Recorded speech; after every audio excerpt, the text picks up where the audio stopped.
when you're moving from place to place, place. Good morning, good morning, morning, good morning, morning.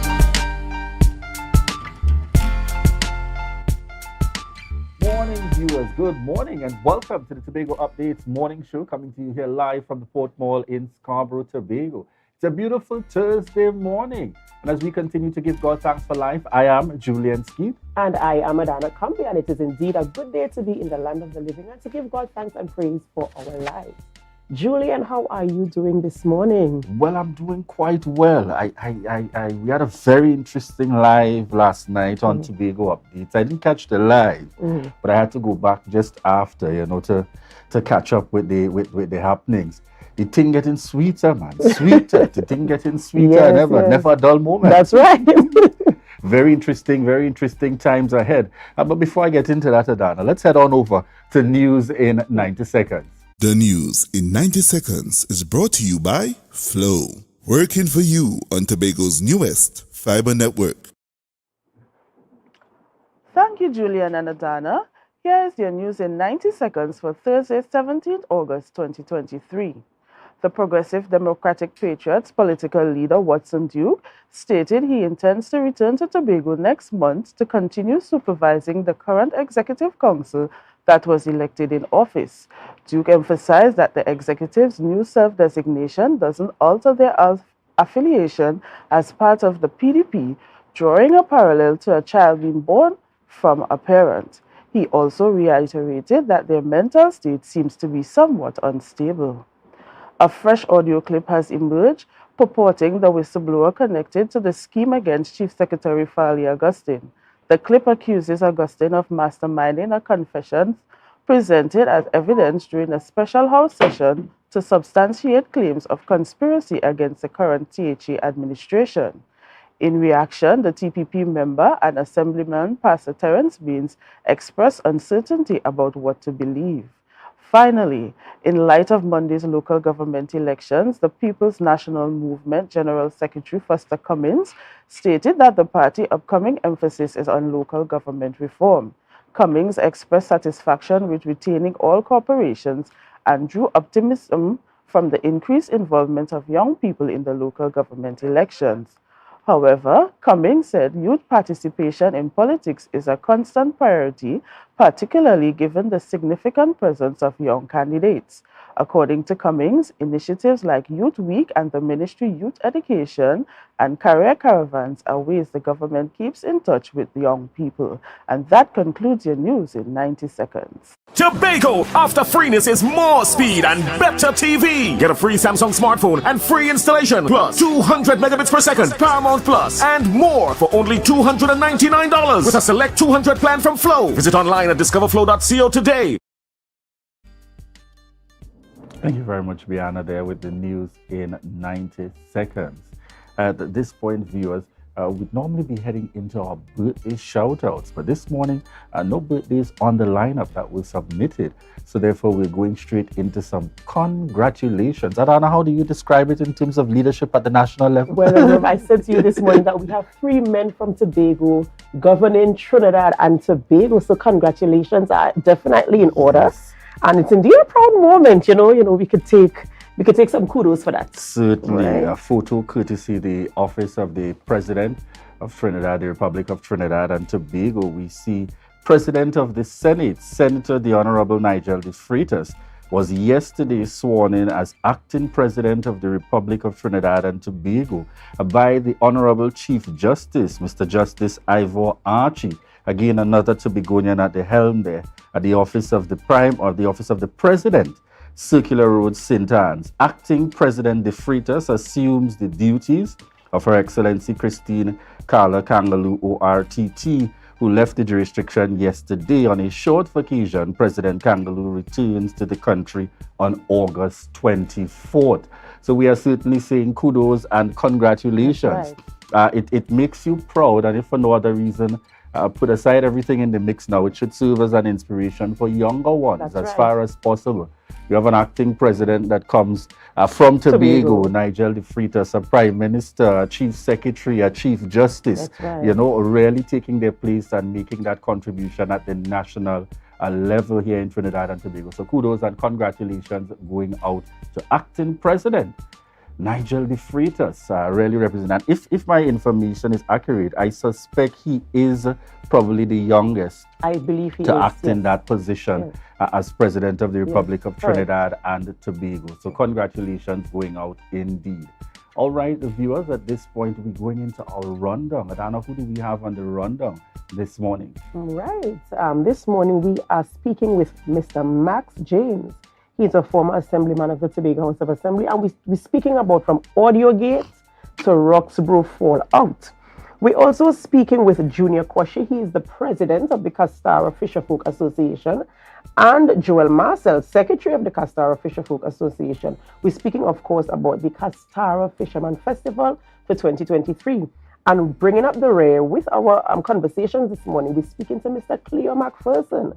He is the co-founder of RE Promotions, and we will be speaking about the 8th annual charity initiative. So that's who we have for you on the program today. So stay tuned with us as we continue. Certainly. All right, viewers, at this point, we head straight on over to Tobago in Focus.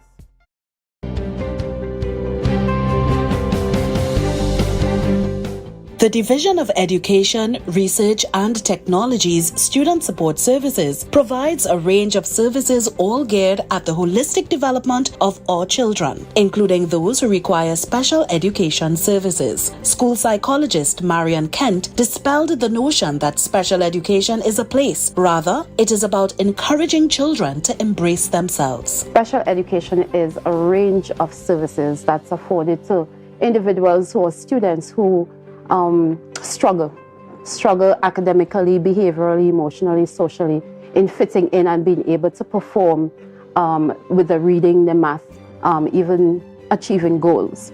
Assistant Education Coordinator Susan Grant explained that a child with special needs or one requiring special education services are not limited to academic shortcomings. It also includes children who are creative or exceptional. Special needs is not only what we see or the obvious. We have to talk about those who are the exception, who are brilliant and are moving ahead of our mainstream curriculum, and those who, because of circumstances, may end up needing specialized services. Providing the best services for our children is the department's top priority and often requires collaboration with other divisions and agencies. However, the most important partnership is with the family. Ms. Kent appealed to parents and guardians to support the work of the department by becoming advocates for their children. The Division of Education, Research and Development's Student Support Services provides various services to students from early childhood to secondary school.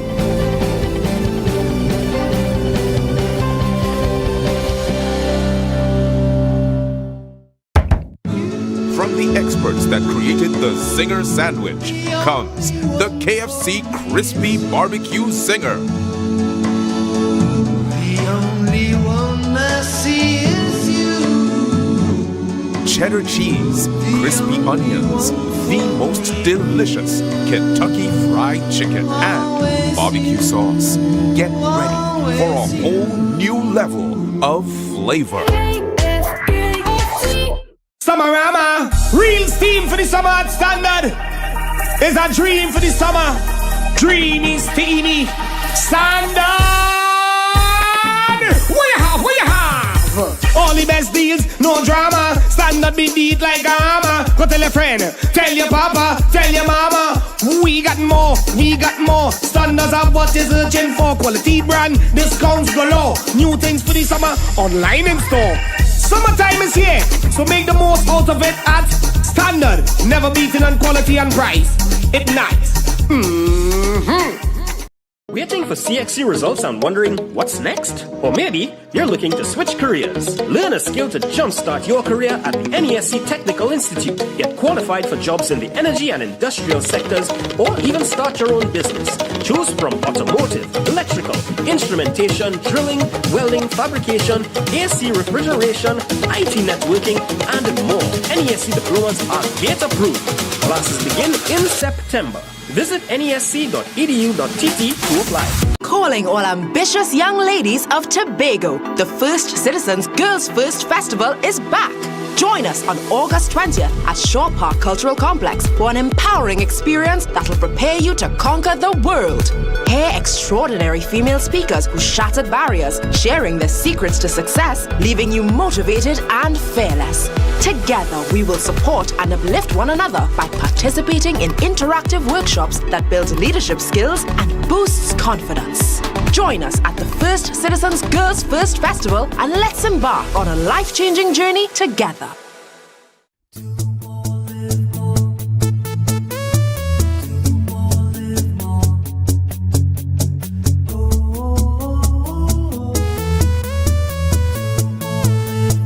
This is how it's gonna go. They better look up and low, 'cause this is your show. And everybody's gonna know. Say it to them once again. They better look up and low. This is your show. And everybody's gonna know.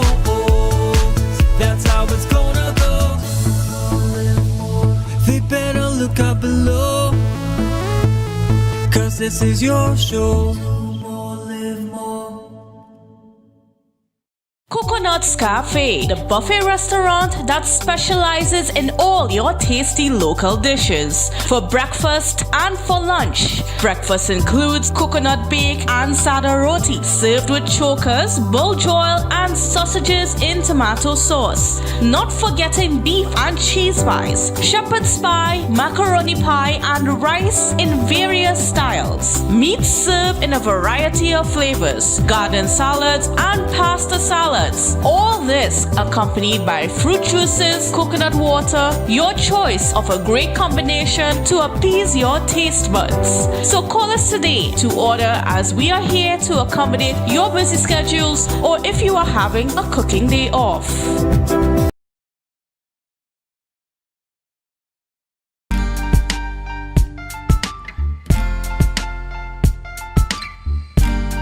Put a smile on your face when you're moving from place to place. Good morning.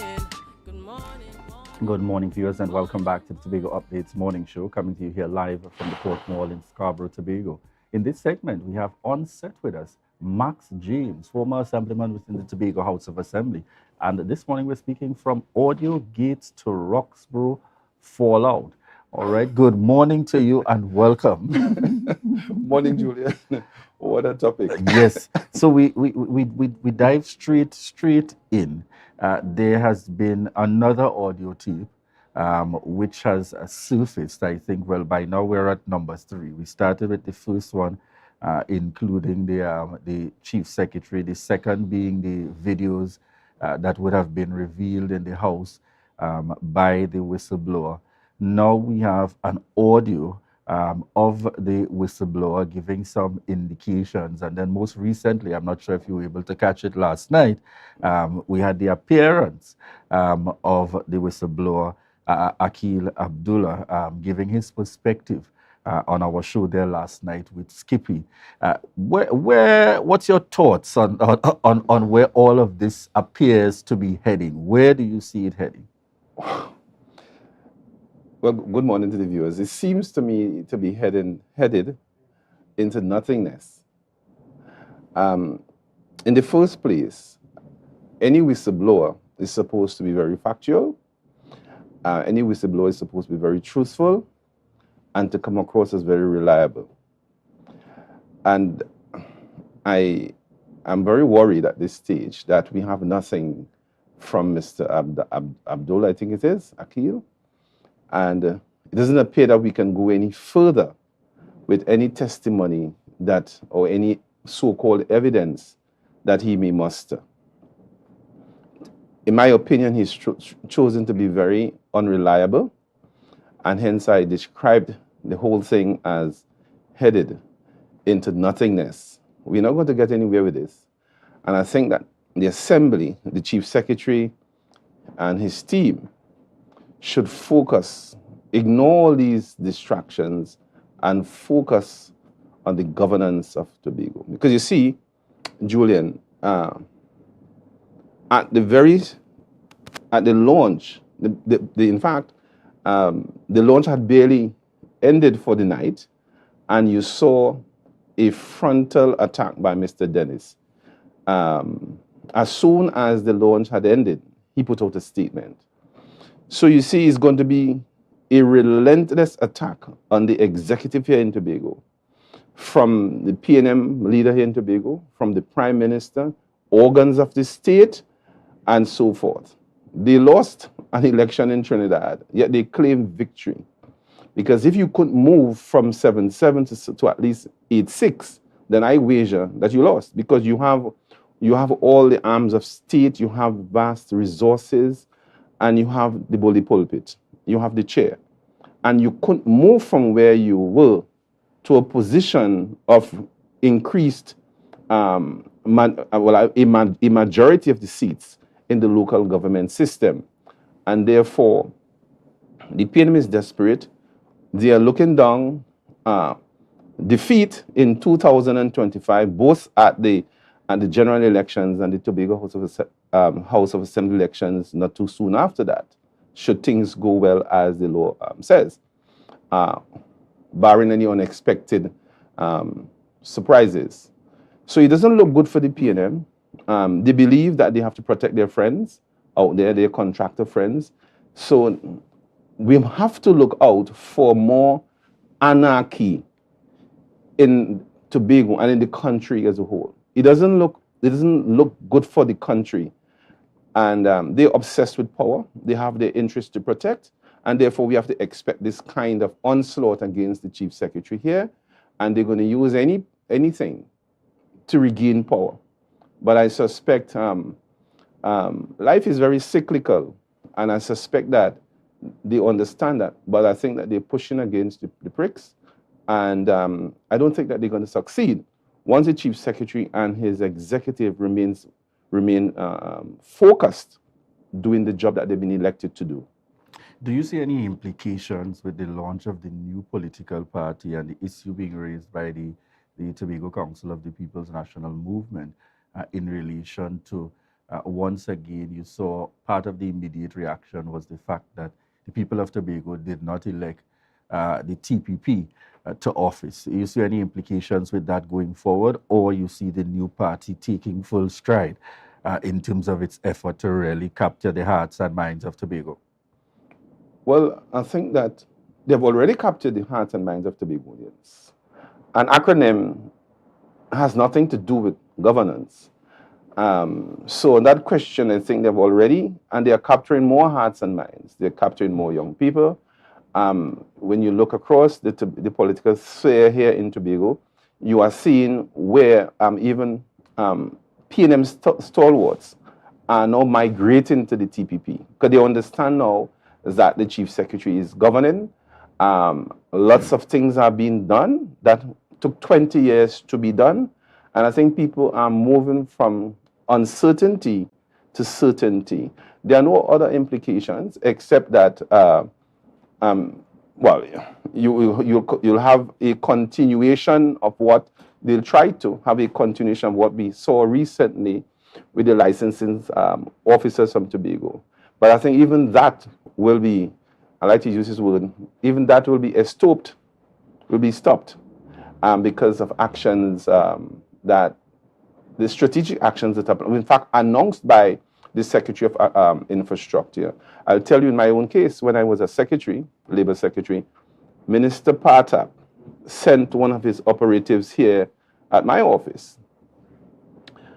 So I asked, who is this young man? How did he arrive here? You send in someone from Trinidad. My administrator doesn't know. I don't know. The minister did not confer with me. The permanent secretary at that time, Mr. Macshine, did not confer with me. I went downstairs personally. Young man, please take your things and leave. Don't let me come back here in 5 minutes and you're still here. In our days, we weren't joking. And he took his things and he left, because he would have been evicted. The law says that we have control over certain things here. I pay rent for this particular building.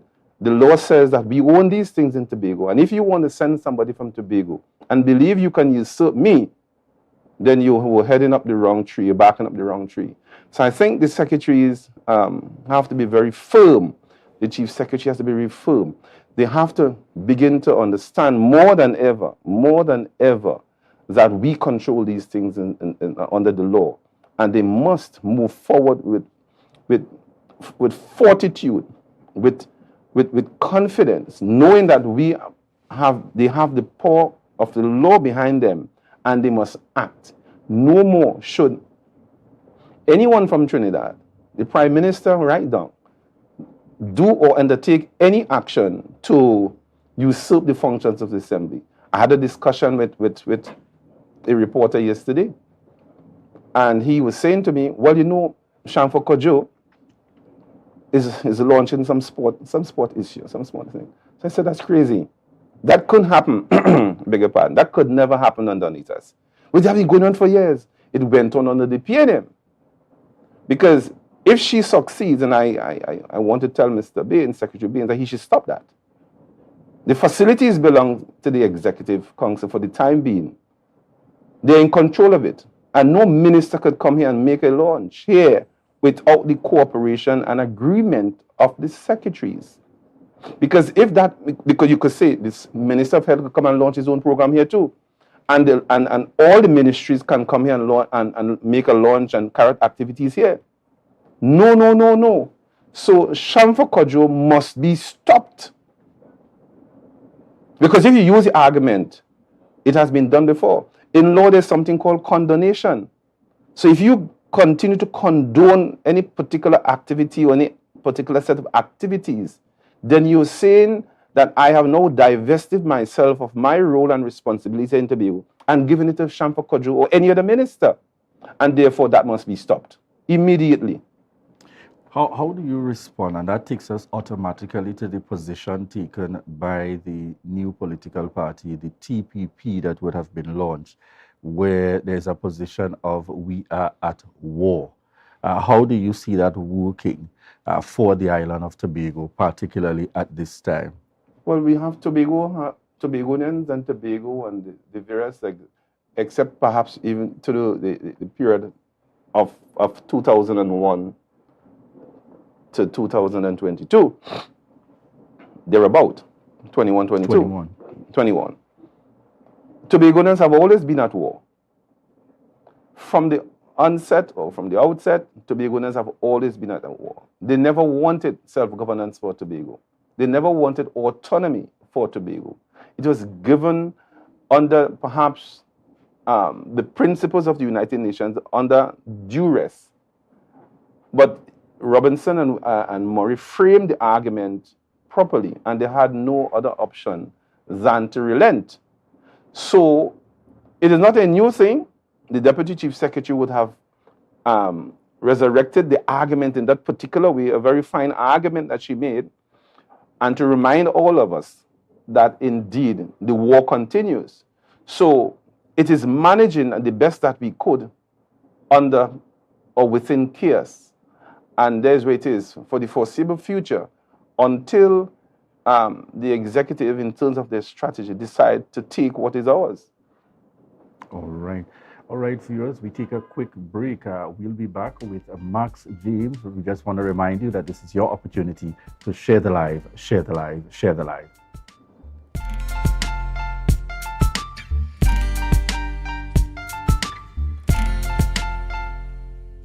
Are you looking for a place for your loved ones? Heavenly Care welcomes you. Located at Northside Road opposite Massey Motors, we offer a variety of services. These include doctor visitations, social activities, geriatric care, and much more. Contact us at 277-9595 or visit us at Northside Road opposite Massey Motors. At Heavenly Care, compassion is at the heart of all care. Inner Health, number 13B, Portmore, Scarborough, Tobago, with over 25 years experience offering services in and not limited to microscopic blood analysis, reflexology, and the sale of a wide range of organic herbal products used to supplement thyroid, lymphatic, heart, kidney, and brain health, and the male and female reproductive systems. Come and chat with us. Remember, your health is your wealth. Right now, Tobagonians are just currying.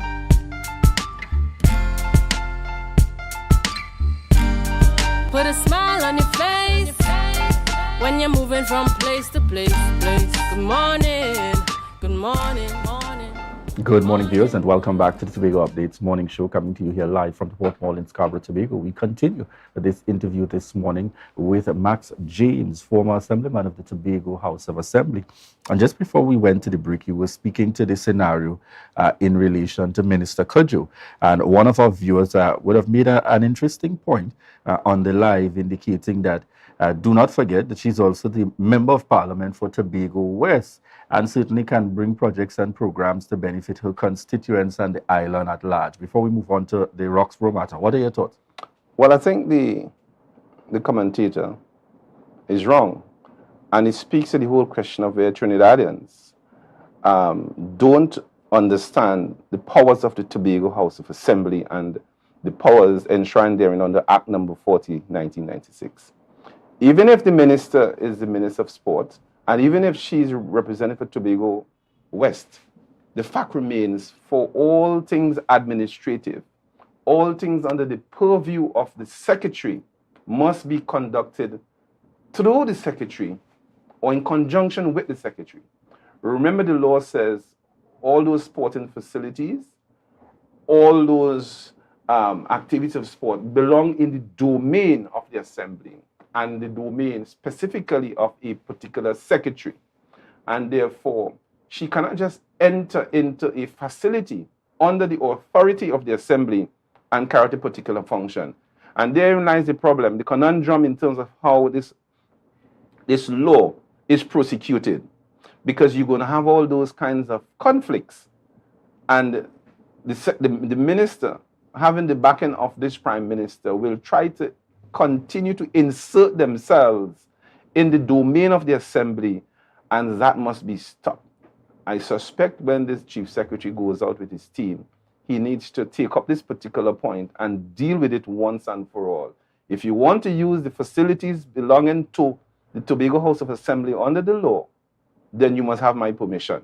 Otherwise, they could be evicted. The Chief Secretary is on record that he has been too nice, and the time for niceness is over. Ministers must know their place, just as how we know our place and are fighting for our space here in Tobago. And they must take up their figuratively, arms, political arms, figuratively. I don't want them to arrest me when I go outside. and ensure that we perform within our space without hindrance. And I think the government is attempting to hinder the work of the Tobago Assembly. All right, we want to move on to the next area very quickly. We saw a scenario where the local government elections took place. Watson Duke, who would have been very focused in terms of putting forward and pushing there and vying, and openly expressed his interest in becoming mayor of Port of Spain. That dream did not come true because he would have been able to accumulate only just over about 1,200 votes, not necessarily being able to secure a seat in the corporation. And therefore, the question, or the PDP rather, not being able to secure a seat in the corporation. Immediately, we saw that within the same week, that once again the focus returns to Tobago. How do you see that working for his constituents of Roxborough and the people of Tobago? Would you say that Watson will continue to enjoy the same level of confidence? You think that he's not likely to? Well, it is not a question of not likely to, the Julian. He's already lost it. In the first place, the people of Roxborough, Belgarden, Delaford, and environs voted for him to perform for them 4 years. He wanted ostensibly to be the chief secretary and just have Mr. Augustine as a charlatan there, as a figurehead. He wanted to call the shots, only because he had the party belonged to him. He never got the permission, and they would not have given him that in any case. He never got the permission of his constituents to go to Trinidad to become a mayor. We already voted for you. We told you what we wanted you to do. And therefore, the fact that he left his constituents to go to find glory in a foreign land, tells you the mentality of the individual. So he is absolutely discredited. Just before, it was about 2 months ago, thereabout, he came to Roxborough. He walked the length and breadth of his constituency, and he was almost ejected, if you wish to say. He was pilloried by his constituents. They do not want him, except maybe his family members and a few diehard supporters. You'll always get that. But he's of no consequence. I think he's an absolute idiot, and I think he only has nuisance value, because he divested himself, ostensibly he divested himself of his responsibility to his constituents. How can you come back and say you leave a woman or you leave a man and say, darling, and come back again? You go on looking for another woman elsewhere, or another man elsewhere, opportunity elsewhere, and when you didn't gain it, you come back and say, take me back, I'm sorry. Mr. Duke has proven that he has no loyalty to anybody. His life, we all make mistakes, and we all have had our story and our problems. And that is going to attend us at times. But on a very simple matter of representing his people, he showed that to the nation and to the world that he's prepared to leave his constituents, to hang them out to dry. And then coming back to Tobago and say, I'm a representative, when you showed that your loyalty was really power elsewhere, and then you didn't get it, and you're coming back here to make more of a fool of yourself. I think he's supposed to be disregarded. How do you respond to the argument where he has put forward the position in the past that in order to get the kind of change we want, we need to have that representation? You mean a mayor in Port of Spain will give us that? Well, we need to have that representation in Trinidad. He has now tied the concern, as it is now, to indicate that when we speak to the issue of, you know, the reforming of the Tobago House of Assembly Act and autonomy and so on, that there's the need for Trinidad and the Tobago to work together, those in Trinidad and those in Tobago, a position which previously Mr. Duke might have spoken more strongly about the fact that Tobago has to lead its way in terms of determining what we want. Do you buy that argument that perhaps the mayor of Port of Spain could have contributed in some way, form or fashion to getting to that point where Tobago needs to have some representation in Trinidad? Nonsense, pure stupidity of that man. How can a mayor, becoming the mayor of Port of Spain, give you power and so on to better Tobago's cause? He was given the position of Deputy Chief Secretary and given the responsibility to set up a seat, a desk, an office, an institution in Port of Spain to deal with the Tobago diaspora, to deal with ministers and persons of importance, banks and insurance companies and investors and so forth. He left it. Had that thing been properly set up, it would have positioned Tobago and the Assembly to prosecute its responsibility to Tobagonians. He's like Satan, you know. God put Satan here on earth. He said, fix up this earth. He said, I'll descend into the heavens. And he tried to overthrow God, you know. Duke was given the responsibility to go to Port of Spain to hopefully, I suspect he might have been effective in it, all things necessary for Tobago by setting up a Tobago desk, a Tobago office. And he eschewed it. He left it. He scorned it and said, this is not for me. Just like Satan said, I don't want this earth. I go back to heaven where I came from. And he left it and said, listen, I go in and fight for mayor. That is a better opportunity. I think he's obsessed with power. I think he doesn't understand what his role is. And I think that he's essentially a political nobody at this stage. He's finished. All right. Well, we got to leave it there for this morning. But certainly, this conversation will be continuing as we go into the next few months and few years. I feel like we are on that full speed ahead the campaign trail to elections 2025. All right, so thank you very much again, Max James, former Assemblyman for the Tobago House of Assembly, joining us here on set this morning to share his perspective. Welcome. All right, viewers, and as we prepare to head on out to the break, we want to remind you that this is your opportunity to share the live, share the live, share the live.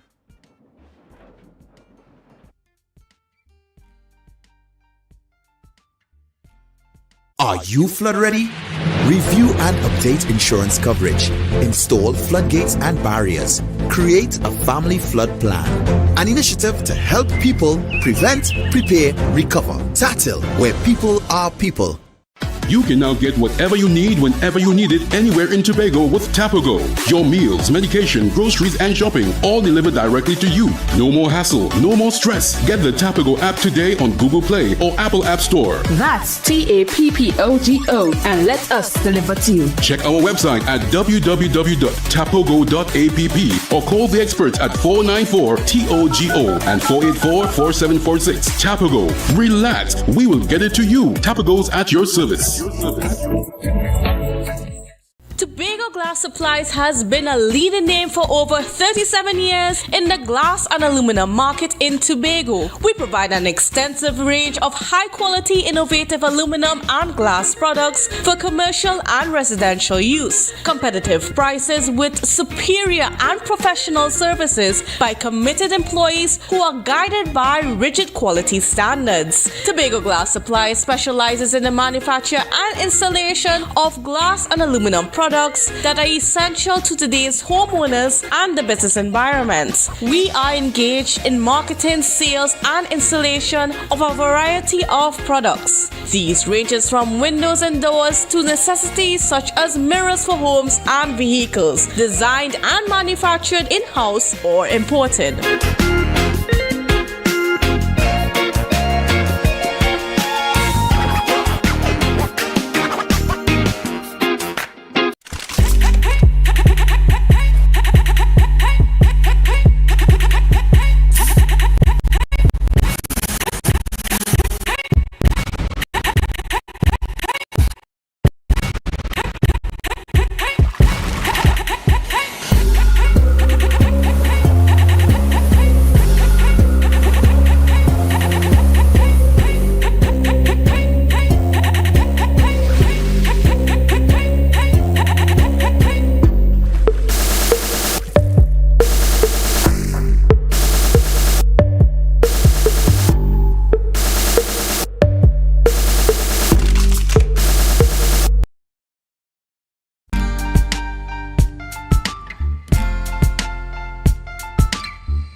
Put a smile on your face when you're moving from place to place. Good morning, good morning, morning, good morning, morning.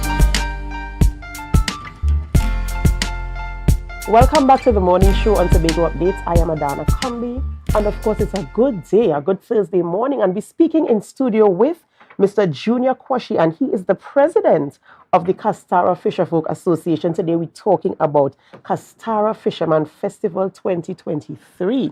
Good morning, Mr. Kwashi, and welcome to our program this morning. Good morning, good morning.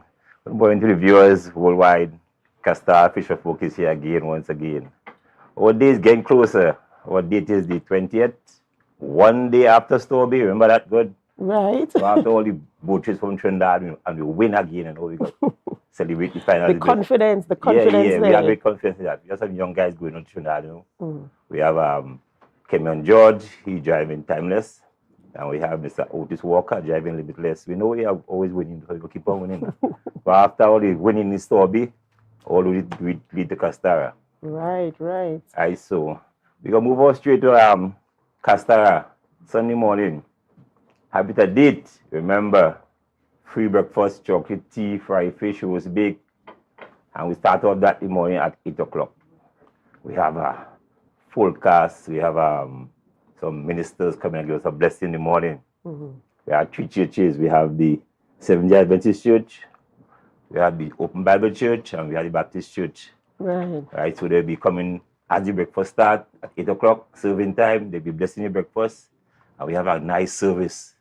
So for somebody who doesn't know about a Fisherman Festival, tell us what Fisherman Festival really is about, what we can expect when we attend a Fisherman Festival. Okay. Especially in Castara, of course. When Castara started over 40 years ago, right, we had it at Thanksgiving. We gave away everything free, still free, right? Only by the buyer purchase. But food is to be free, right? And it's a give back for all the years, all the junior year when fishermen fish. And they go to sea and they come again and the customer buy. We say, okay, thank you this day. So that is what we call Fisher Fest is about, a giving back to the public community. And you come in, get a free breakfast, and for sure, you know, you're going to take a sea bath, you're going to see the boat race, and the activity on. So it's kind of like a Thanksgiving, of course, saying thanks for your patronage for the year, you know, for buying, you know, fish that we catch, you know, because you know the fishermen go out and they spend hours on the sea. Yes, right? it's so true. It's kind of like a Thanksgiving. Yes, it is what it is. So this free breakfast, is it done and prepared by the fishermen themselves? Everything done by the fishermen on the spot. You could come and see how we all do it. You see fishermen mixing the bake, ladies frying the fish, serving you, chocolate tea on the spot. Everything is on the spot. So what is different about Castara Fisherman Festival than all the other fisherman festivals I know about in Tobago? I know there's one in Charlottesville, I think. But what's different? What makes Castara Fisherman Festival stand out? Okay, Castara is the role model, right? As a role model, we started since so long, and the rest of the groups follow. We lead, and they follow, right? Castara is such a blessed place that, as it stands now, if you are to come to Castara for the day, for Fisherman Day, you have to travel back and forth because there is no room. All the houses, guest houses in Castara is fully booked. So we sell Castara, everybody look forward for that day. Castara is so great that when you come this year, you come back next year. Sure about that, sure. So you kind of like the ambassador for Castara right now? Yes, sir. Right? I know Castara is a beautiful place, you know, so tell me a little bit more about, like, I know you said they're going to get free breakfast. What other activities are going to be taking place on that day? Good. We have sports events. We have swimming race, fishing race. We have the tug of war race. Well, that one is who the strongest team will be. Right. And we have the boat race that does take the cream of the crop. Right. We have 5 boat races taking place this year. Top of the line boat. So the same Cameron John and the same Otis Walker who go on to Trinidad will be racing in Castara likewise. Right. You have a group in Castara, Tobago, named the Zessa Racers. There are about 8 boats, we call them the Zessas. Zessas. Yes. So when the Zessas come out, you know everybody had a, you're from Roxborough, you're from Plymouth, you're from Blackrock, you're from Bucco, you're from, well, the French are in Castara, you know. They come back in Castara, so. Right. I was just about to ask if all the participants are from Castara or have you invited other communities to come and participate? Right around Tobago, right? And we have guests that came from England, from Germany for this festival. Every year they come and stays in Castara for Castara Fisherman. Wow, so Castara Fisherman is a model event. Yes, man. Great. So what is the turnout usually like? Figure-wise, people, passengers, people on the beach, well, I can't count it. Right. It'll be good. It'll be great, right? And does the festival run, is it morning to evening? How does it? Okay, we start from 8 in the morning. I see the breakfast, the church service. The sports start at 1 o'clock. And we go right until about 1 a.m. to 2 a.m. in the next morning. So after you've done the breakfast and the sporting events, what is happening until 1 a.m.? What is happening? We have DJs coming and play for us, right? We have wild cast, young DJs, and Castara have a lot of young DJs on each card, likewise, you know. We have a guy named Dory, one named Dorian, we have Jackson. So we have a full cast. So there's entertainment after. Yes, so you is to be there. Don't forget that. So there's entertainment after the breakfast and after the races. Yes. Live entertainment until up to 1 a.m. Yes. is what I'm being told. Yes, you are correct with that. Right. So and you know, we have some sponsors that I would like to big up, definitely. We have Tatco, we have National Gas Company, and these names I'm calling here right now is names that going to be doing the boat races, right? We have a young guy named Peter's Fresh Fish coming from Castara and meet Mongoose. They call it First Pipe. A young man will be selling fish right there. His name is Peter's Fresh Fish. You get your fresh fish right, say from Castara, right? He will be doing a race. We have a young minority leader Miss Petal is also doing a race. She's from Castara. She's doing a race likewise. Then we have Suzuki Outboard Moto doing a race likewise. We have Jade Monkey doing a race likewise. And we have our A representative doing a race likewise. So we have 5 boat races carded for that day. So everybody, Zessers, come out with the full numbers. Don't worry. It sounds like good fun, especially the races and, of course, the breakfast for some people who want to participate in the fresh catch of the day, because I'm sure there will be some fresh fish for breakfast as well. And remind our viewers, what day is Castara Fisherman? I know you said the day after Stormy. Okay. Tell them again. That day, the 28th of August, 2023. So that's this coming Sunday. This coming Sunday. And remember, wake up, say your prayers, brush your teeth, and come to Castara. Get your fresh tea, fresh fish, fresh bake, everything there on the spot by the fisher folk. Right. So, ladies and gentlemen, you've heard it this morning. We're speaking to Mr. Kwashi, and he is representing the Charlottesville... Thank you for the correction. The Castara Fisherman Association, and we're talking about the Castara Fisherman Festival, which takes place on the 20th of August, 2023. That's this Sunday from 8 a.m. right there in Castara. You could come get your fresh fish, your chocolate tea, nice breakfast, enjoy the races, and of course, after the entertainment that follows. Ladies and gentlemen, we thank you so much for staying with us here on the Morning Show on Tobago Updates. But we're going to go for a break, and of course, before we go for a break, we ask you to share the live, share the live, share the live. We'll be back.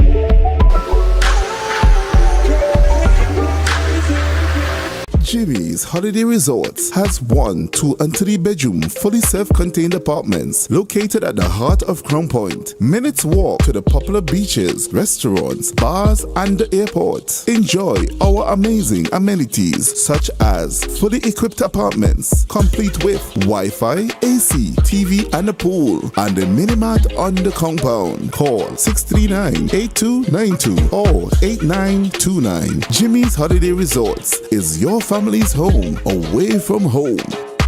Are you flood ready? Recycle and properly dispose of large waste. Avoid sweeping yard clippings or trash into drains. Plant trees to avoid soil erosion. An initiative to help people prevent, prepare, recover. TATIL, where people are people. MI4 Security Services Company is the most advanced security service in Tobago. Ask about our cash and transit service. It's safe, risk-free, reliable, and timely. We provide safe banking delivery for all business types and sizes with highly trained staff, 24/7 monitoring, coordinated emergency response, and a well-maintained fleet of armored vehicles. Contact us at 660-7723 or visit our website at www.mi4securitytt.com to sign up today.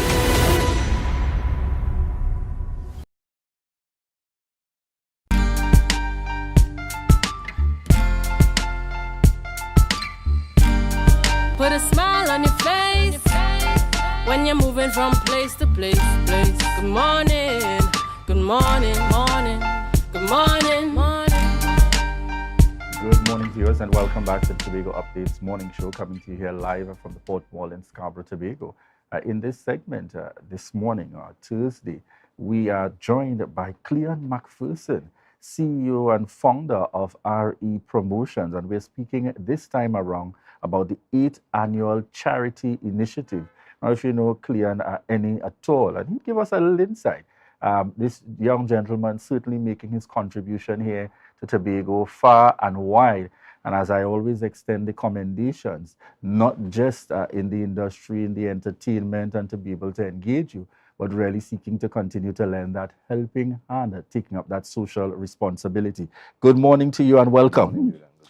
All right, so you know we have you on this morning, and we are speaking once again about the 8th annual charity initiative. And I feel like if you don't know about RE Promotions, I don't know where you were living, but we will still give our viewers, for the benefit of those who probably need to be reminded. I want you to start in terms of just giving a little insight into, you know, the genesis and what continues to be the foundation. Who is RE Promotion? Right. So RE Promotion means ripple effect promotions, right?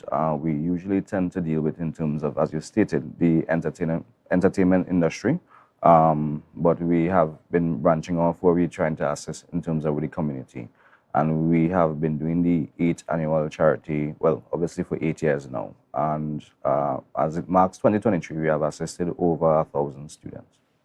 All right. And when we speak assistance, I want you to give us a, you know, a little highlight. Where would this have started?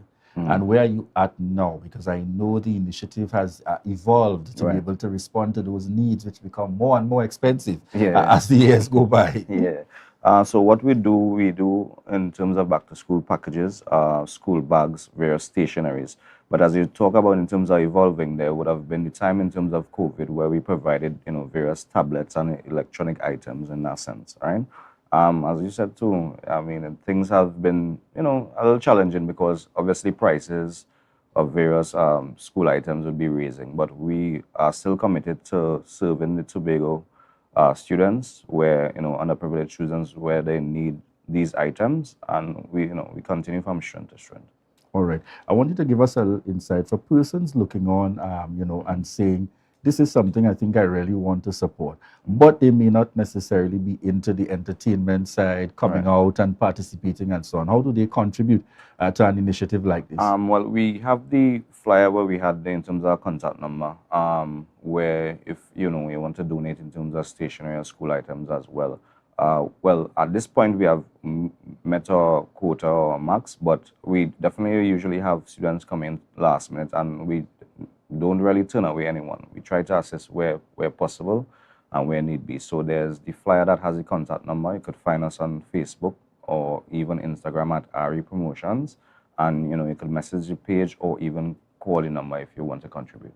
And I want to say, you know, it's never too late to make that contribution, because I've seen scenarios where even after the distribution happens, I call Clear and I say, hey, you have somebody else in the situation here, and you've got to respond to the needs. So don't be afraid. Remember to make that contribution. You know that it's going to a good place indeed. Let's chat a little bit about this year's distribution that's taking place. I know it happens today. Give us a little insight into your target and how many you're looking at this year. So it's today. It starts at 5 p.m. at Shaw Park. We're looking to assist close to 100 students with various items. What we usually do is pre-package the items before. So it depends on the age, from preschool up to secondary school. And obviously we cater to in terms of their various needs and that kind of thing. We not only assist in terms of general students, but also special needs. So children in terms of with autism and Down syndrome, we also try to assist where we could. Over the past years, we would have assisted persons that, you know, would have maybe even gone through domestic situations, fire, you know, persons that at the end of the day necessarily underprivileged, but would have gone through a traumatic situation where they need that kind of boost or where they need that kind of help. At the end of the day. Yeah. All right. So certainly, once again, that's happening this time around. How many you said you look at that's the target? Well, basically 100. Basically 100 students this year, but I already know it would increase. So we always try to do a little above that, because we always have the, you know, probably the last minute persons reaching out to us, and we always try to assist where necessary. Tell us about the team that works with you in terms of providing that level of support. I know you always remind when the kudos and the commendations come. Well, Skeet is not a one-man team. Tell us a little bit about that hard-working team. Yeah, we have some engine room players. We have Mel, she, you know, one of the backbones. We have Bevon, Ladana, Kimmy, Bucky, some other fellas there that always assist, Akim, Mona as well, who does, you know, the various stuff that need to be done. So everyone knows when things come into play that we're time to function, you know. So yeah. So you know, I always have to commend you for the fact RE Promotions again recently held the last successful initiative would have been the Plymouth Juve in terms of the band and so on. You seem to be able to bring that blend between your team and, in fact, beyond your team, persons. When we play hard, but when we work, we are working hard. How important do you feel that is in terms of that reminder of the importance to be able to give back? Well, the thing about it is basically twofold, because we have been participating in the Plymouth Juve for probably about nearly 12 years now. And then we already try to bring that kind of cultural aspect where we try to tap into that traditional aspect, or to try to preserve the culture in some form or tangible way. But at the same time, the Plymouth Juve is basically the catalyst for raising funds for the charity. So it's always a positive outlook. It's always something that we try to benefit the cultural industry or benefit the community at an idea where we try to assist where possible. All right, certainly having that impact there. I can't have you on and not ask, beyond the charity drive, and we're talking entertainment side now, culture and so on, what can persons look forward to in terms of upcoming once again? What's the future prospects? Well, we might just have to stay tuned, sometimes we might just look online and see something pops up. So we just probably have to stay tuned, Ari always brings something very innovative, very fresh, not the the usual entertainment or not the usual parties, So we always try to give you a blend that something is unique that you feel that you're a part of, and then you feel even a part of the process and you can enjoy. We always try to give you money's worth of value for money at the end of the day. And commendable indeed. And I have to talk about the experience in itself. This year you had a mix. By the time you got to the after Juve, the trek and so on, and you enter into the area and you say, right, I would just get breakfast. But there was massage, there was opportunities to take a little, you know what I mean, the mist on you. Tell me a little bit about that experience in itself, the kind of effort put into planning these initiatives and so on. Yeah, well, the thing about it, that's the thing to where that you always have to be innovative. You always have to bring something different, because at the end of the day, if it's where that every year, it's, you get probably maybe a different theme or something like that. You don't want persons to get complacent or even get bored. So we always try to up the level at some form or way, because it's usually during the heritage season. So you want to also not just bring value to the band, but bring value to the heritage and bring value to the island. So we always try to give persons something that they would enjoy and would experience, because for us, it's all about the experience. Excellent. Just before we go, I want to get your feedback as well. What has the response been like from recipients over the years? Those different families that you've been able to touch and to continue to connect with each and every year? Persons are grateful. Persons are very grateful. Sometimes where that, they don't expect that, that level of assistance to be done. So it's sometimes very touching, because you never know.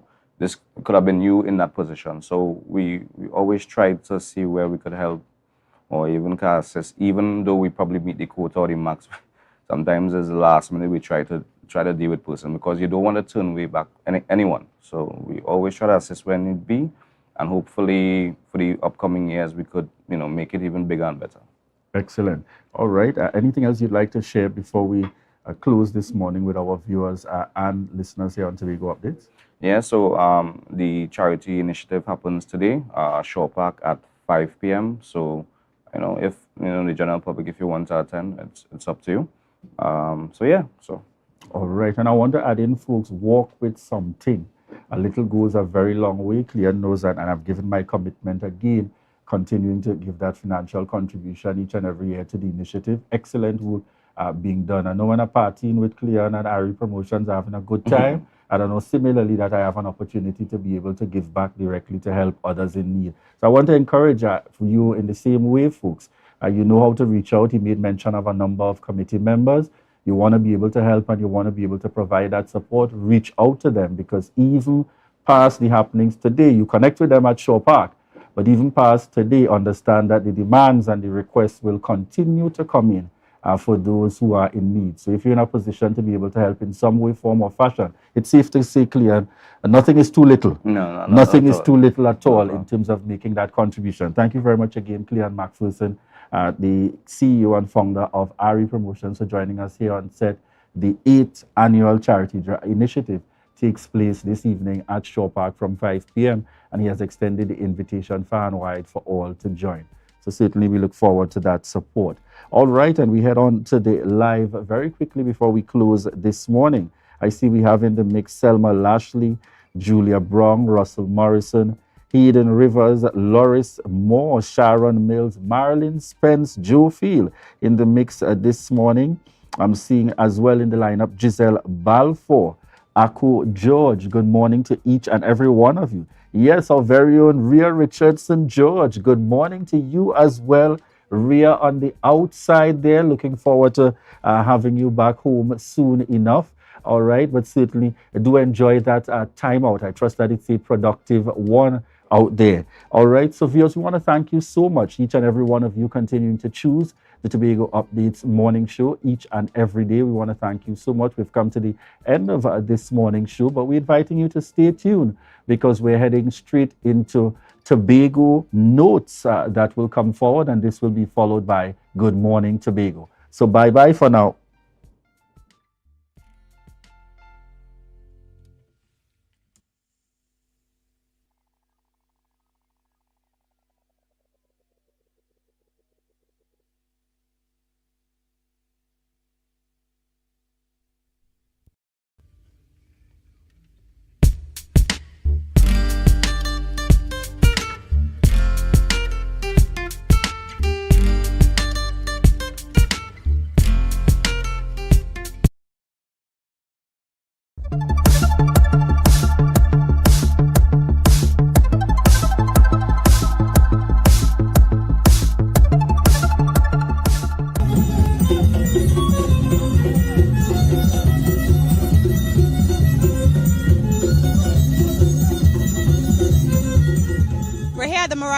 Wedding 2023, and I have with me two visitors to our beautiful island of Tobago. This is Vintage and Naraya, and they are from Bermuda. I just want you to tell us, how have you been enjoying the Tobago Heritage Festival? I feel that it's been very eye-opening and a great experience to experience how your culture is set up, and it's been very nice. Everybody has been welcoming and very inclusive. One of the best trips I've taken so far. I just love it here. The music, the food, everything is just nice. The people are nice as well. I mean, I saw you in the back dancing. Yeah.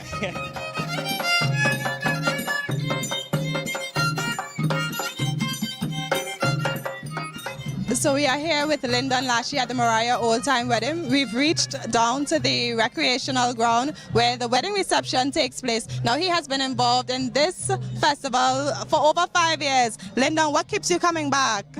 Just the love of the arts. Just the love of the arts. We see in art heritage is something that needs a lot more young people in it. What other way to get more young people in than to have those who are just bridging that gap between the old and the young? And you know, I must ask, how are you enjoying this year's festivities? Ooh, boy, watch now. If Olia was not here, Olia miss out. If it wasn't here, you miss out. They definitely missed out. That alone says everything. If it wasn't here, you miss out.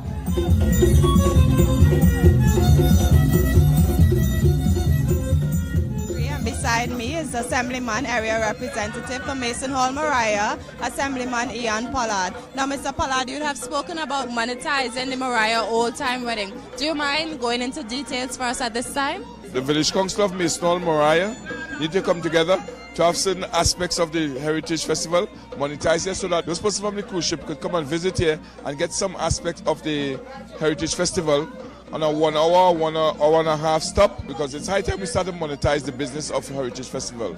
And how have you enjoyed today's festivities? Oh, it's been great. I'm glad to see that the young persons are intricately involved, and this is how we pass on our history. How are you enjoying the festivities? Beautiful. I've been to several of the shows, as many as I could, and I mean, I like it. I love it. The Mariah wedding is especially nice because I like the dances that they do and all the traditions coming out, and especially the fact that so many of the dancers, participants are so young. It is so good so that they can carry on the tradition. Is it the first time Mason Hall New Edition folk performers is a part of the production?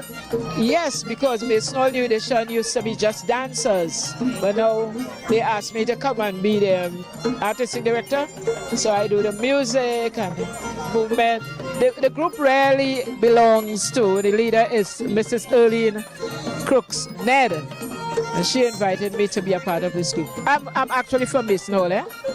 Yes.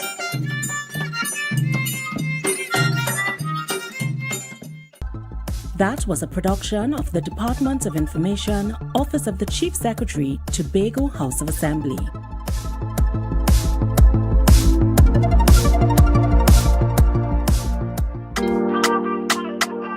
Yeah. Hey. Tobago updates. Good morning, Tobago. Wake up with Candace and Denise. Let's go.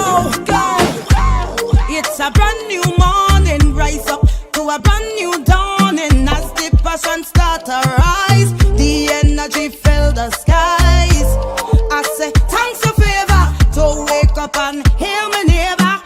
60,000 people strong, and the vibes is never wrong. We are beauty, we are power, we are people in the sun. Welcome to Good Morning Tobago on Tobago Updates, your source for current affairs in Tobago, Trinidad, and the region. With the perfect conversations to complement your morning routine, I am Candace Jackson, and let's get started with the news in 90 seconds. The news in 90 seconds is brought to you by Flow, working for you on Tobago's newest fiber network. The political leader of the Progressive Democratic Patriots, Watson Duke, stated he intends to return to Tobago next month to continue supervising the current executive council that was elected into office. Duke emphasized that the executive's new self-designation does not alter their affiliation as part of the PDP, drawing a parallel to a child being born from a parent. He also reiterated that their mental state seems to be somewhat unstable. Meanwhile, a fresh audio clip has emerged, purportedly from the whistleblower connected to the scheme against Chief Secretary Fali Augustine. The clip accuses Augustine of masterminding a confession presented as evidence during a special House session to substantiate claims of conspiracy against the current administration. In reaction, TPP member Assemblyman Pastor Terence Baines expressed uncertainty about what to believe, and Chief Secretary Fali Augustine says they denied all the claims.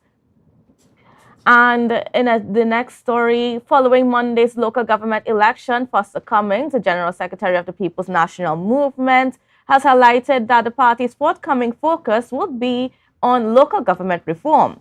Cummings expressed satisfaction with retaining 7 municipal corporations and drew optimism from the increased involvement of young people in the local government elections. However, Cummings said youth participation in politics is a constant priority, particularly given the significant presence of young candidates. According to Cummings, initiatives like Youth Week and the Ministry of Youth's Education and Career Caravan are ways the government keeps in touch with young people. And that concludes your news in 90 seconds.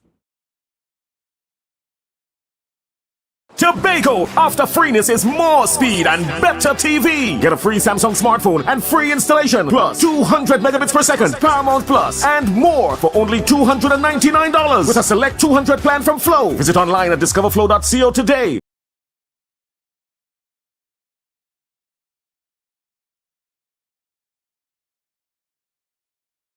Waiting for CXC results and wondering what's next? Or maybe you're looking to switch careers. Learn a skill to jumpstart your career at the NESC Technical Institute. Get qualified for jobs in the energy and industrial sectors, or even start your own business. Choose from automotive, electrical, instrumentation, drilling, welding, fabrication, AC refrigeration, IT networking, and more. NESC diplomas are gate approved.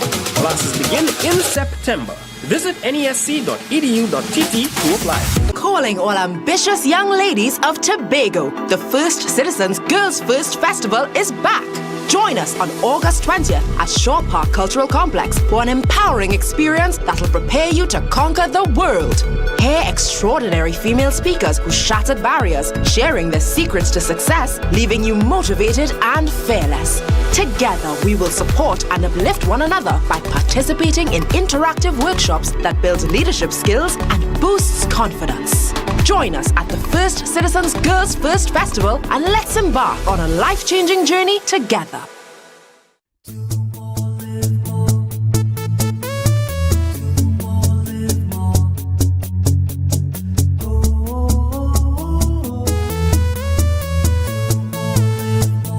This is how it's gonna go.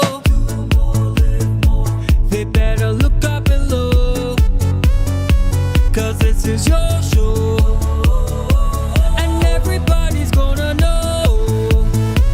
Say it to them once again. They better look up below. This is your show, and everybody's gonna know. That's how it's gonna go. They better look up below, 'cause this is your show. Live more. Yeah. Hey. Tobago updates. Good morning, Tobago. Wake up with Candace and Denasia. Let's go, go. It's a brand new. Welcome back to Good Morning Tobago on Tobago Updates. Viewers, for our first guest this morning, I am being joined by Mrs. Kelly Manette Camejo, the director of the Buko Reef Trust. Good morning and welcome to you. How are you doing? Hi, good morning, Candace. I'm doing well, thank you.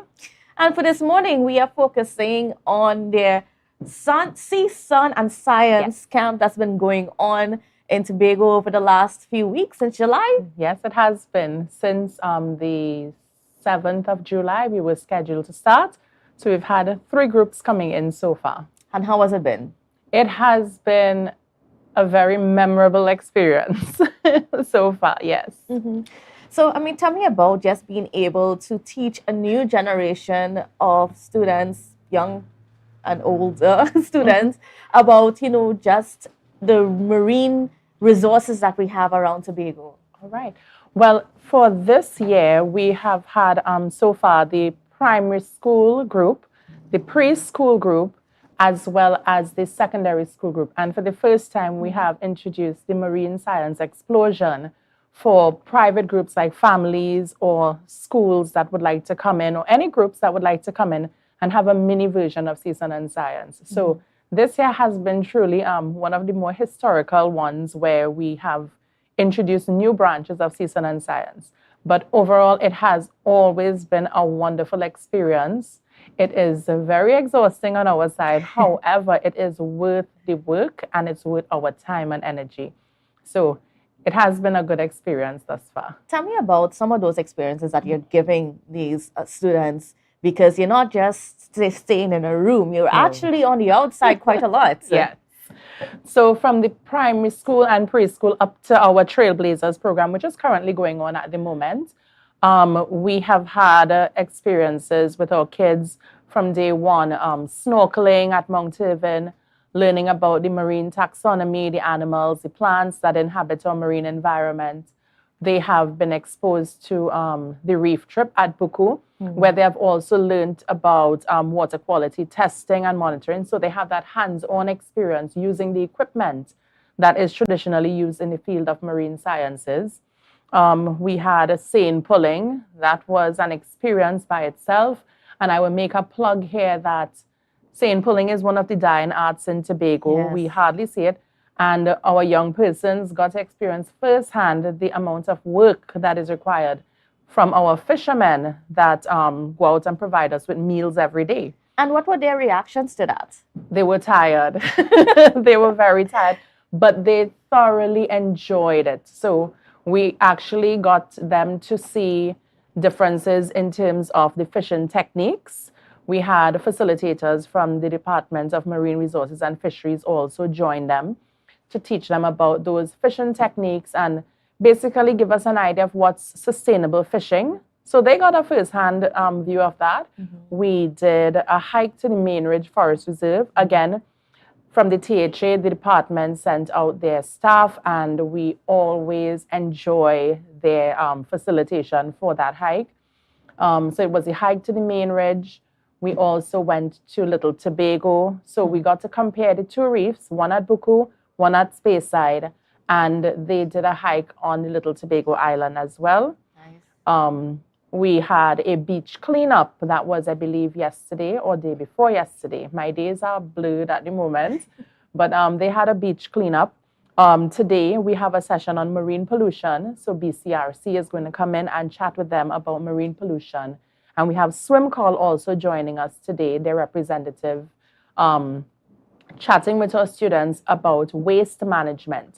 So it's a really holistic program which encompasses everything that affects our marine environment, starting from the ridge, which would be the rivers, the streams, the mountains, our activities there, and how it impacts our coastlines, so the mangrove ecosystem, how it impacts our coral reefs and the seagrass ecosystems. So they do get that comprehensive look from ridge straight down to reef. And to top it all off, on Friday, we do have the Meet the Professional segment, where we are trying to allow our students to learn about the fields of marine sciences. Nice. So we have both local and foreign professionals in that field coming together. And in this case, the participants now have a chance to interview the professionals. Oh, that's going to be quite interesting. Yes, it is. So, I mean, as you're going through the different activities and the different experiences, are you seeing any sort of awakening within the students to be more sensitive to the environment and to focus their careers into something, whether it's on land or in the marine spaces? Yes. So far we have actually started hearing and observing some changes where we would have maybe used water bottles, the disposable water bottles, and some of them are actually making that switch to reusable water bottles. So just tiny changes starting from the smallest one going up. And it is also giving them an idea of career paths. We have a few who wanted to be vets coming in, and they're also looking at possibly marine, like science technicians in the lab as well. Because we know how much we need that here in Tobago. Yes. So, yeah, and I mean, like, tell me about some of these experiences, you know, given them. Well, we saw some photos just before this one of with Mr. Alvin Douglas. Right. Giving them the scuba diving experience. How could I miss Mr. Douglas? So this is one with the fishermen at Turtle Beach who facilitated the seine pulling event. We had the introduction to scuba diving with Mr. Alvin Douglas, Frontier Divers. And that alone by itself is an experience worth having. Oh, yes. Here we have them looking very happy to be up at 6:30 in the morning, pulling seine. So we had different groups also join us. So we had a group from MIC in Trinidad also join us with this camp. They were from the STEEP program. We had a group from tourism also join us earlier one day. So this year it has been not only season and science, but we have managed to integrate our students with other groups and really kind of reach a bit more persons with regard to marine sciences. So this was one of the highlights of the seine pulling. When we actually brought in the nets, you will see what we caught. And the students were more than happy to look at all the species. On this day, we also had fish anatomy. So we collected a variety of species from the nets and we kind of compared the different body parts and their adaptations to survive in different environments, right? So this is them here with some pretty fish, yes. Looking very excited about it. But yeah, I mean, so then what's going to happen after the camp is over? Because we've exposed these young persons to careers and so on in the field. Yes. And what they can do to even help protect our environment and make sure that, you know, the things that we hold dear in Tobago remains. How do we ensure that these students stay focused on those paths? All right. So coming out of our season and science camp, we do have a youth group. It's called Youth for Environmental Awareness of Habitats.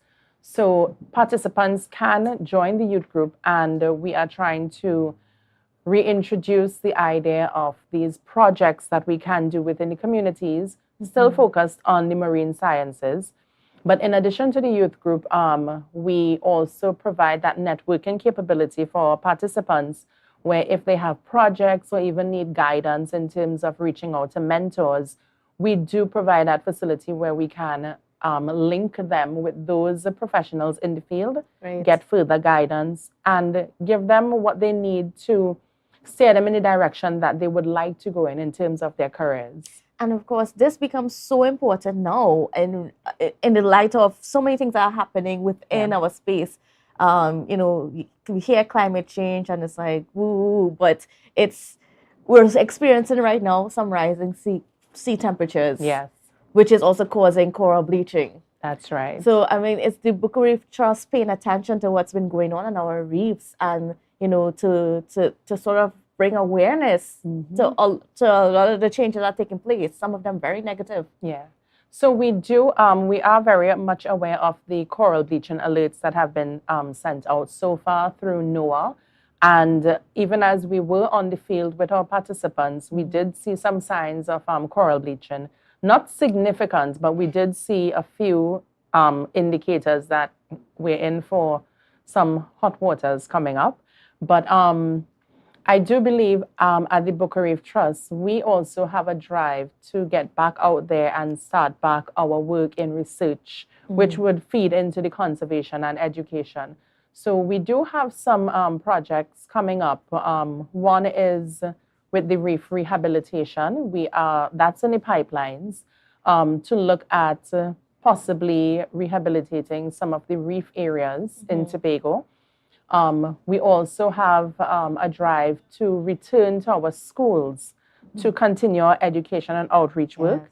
And not only have it isolated to schools, but anybody in the community, the wider public who will be interested in exposing their persons, when I say persons, any age group, to learning about the marine environment and also getting that hands-on experience, which would also assist us with data collection. We have that facility where we are able to meet with groups, take them on the tours, and give them this mini version of the education and awareness program as well. And how important is that? That's very important because right now in Tobago, I would say Trinidad and Tobago, one of the things we struggle with is that change in behavior. And a lot of the time we also wait a little too late until we are grown and the behaviors have become habits that are inculcated into us on a daily basis. So what we are trying to do, and which is why we started with the preschool level, behaviors are easier to influence at the preschool level. So if we can teach our kids not to litter, we can teach our children to appreciate the value of the marine environment and our environment on the whole, respect it, treat it with some care. We know that we are now instilling some values into them that when they become primary school children and then eventually secondary school kids, that they also have that built into them and we can continue to mentor and guide them in the direction. So it is something that's important for the wider public as well, our reef tour operators, our beach goers, to appreciate what we do have out there. So we now see that change in behavior, which would help to also conserve the environment and help us to use it in this nice magic word, a sustainable way. Yes. And then what are some of those habits that we have within our society, whether it's just us, the members of the public, or the tour operators and so on? What are some of those habits that you come across very frequently that have disastrous impacts on our reefs and ecosystems? All right. So sometimes it's very small and basic habits, things that we do on a daily basis that sometimes we are very ignorant to the fact that it may have an impact downstream. So, for example, single-use plastics. Single-use plastics have been one of the major problems and issues globally. We normally drink a bottle of water, discard it, and think that's the end. But in reality, these single-use plastics take a lot of years to break down, if they do break down at all. And sometimes they do turn into what we call microplastics. So if we look at the global scale, this plastic gets into the oceans, and we have the Pacific garbage patch, and we also have organisms consuming the plastics. So the plastics just change their size. Instead of being large plastic, it becomes micro, which we hardly see.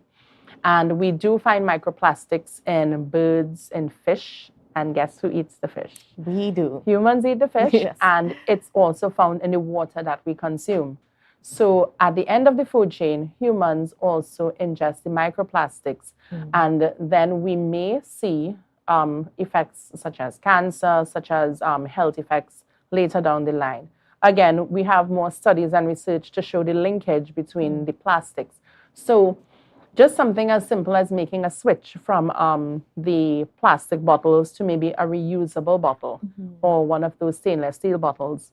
These are some of the things that we want to help push that drive to change that habit from disposable items and reduce the amount of waste that we put out into the marine environment to something that is reusable and something that we can recycle, so that way we now make a small change, even if it's just one individual. And how much does pollution in general contribute to just the problems we're facing on the reef with the rising sea temperatures threatening coral bleaching incidents and things like that? How does that complicate it? Well, so the reef and our marine environment on the whole, it actually has a variety of factors that are affecting it. So plastic pollution would be one. We also have rising sea temperatures, as you said, which is on a more global scale, right, due to climate change. And simple things like using the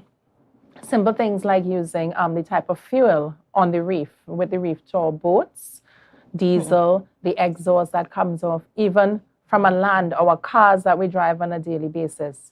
All of these eventually contribute to the larger scale issue of climate change and global warming, which we now have seen some of the impacts on the reef itself. All right. And, as we're getting ready to wrap this morning's conversation, what message would you like to leave with the public coming out of this and coming out of the camps themselves? Yeah. Well, first of all, I would like to sincerely thank our sponsors. That's Woodside Energy and the Division of Community Development, Youth Development and Sports, as well as one of our sponsors, Mr. Charlton Shackleton of Merci Beaucoup. They have played a tremendous role in recognizing the work that needs to be done and continue in Tobago.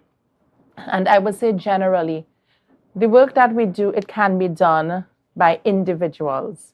Individuals make up organizations. So if as individuals we make the first step, we can in turn see a better Tobago, a better country, and by extension, our contribution to the global scale. And before you go, how can people be in touch with the Boca Reef Trust to be part of the conservation efforts and the protection of our beautiful Tobago? All right, so you can contact us at 302-6690, or you can also email us at bocareeftrust@gmail.com. And we'll be very happy to assist. All right, thank you so much, Kelly, for being on with us and for sharing with us such insightful information. And of course, all the joys that came out of the camps that's been going on over the last few weeks. Thank you very much, Candice, for having us. All right, viewers, so please don't go anywhere. We got a lot more coming up for you on GMT after the break. As the passion start to rise, the energy fill the skies. I say thanks for favor to wake up and hear me neighbor. 60,000 people strong, and the vibes is never wrong. We are beauty, we are power, we are people in the sun. We are beaches, we are rivers, we are melanated ones. We special and there is no denying Tobago is number one. Yes, be careful.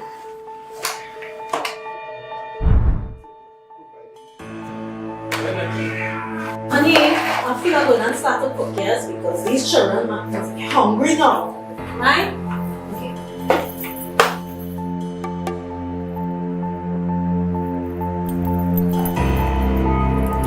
Oh, shucks. Oh. These plugs, oh my gosh.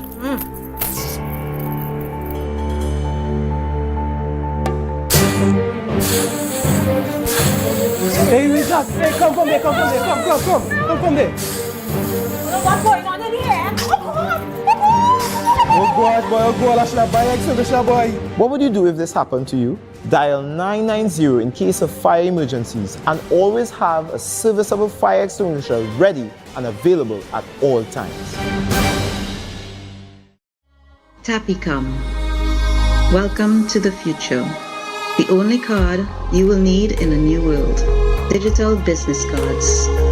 Safe, hassle-free. The future is here. Tapicom.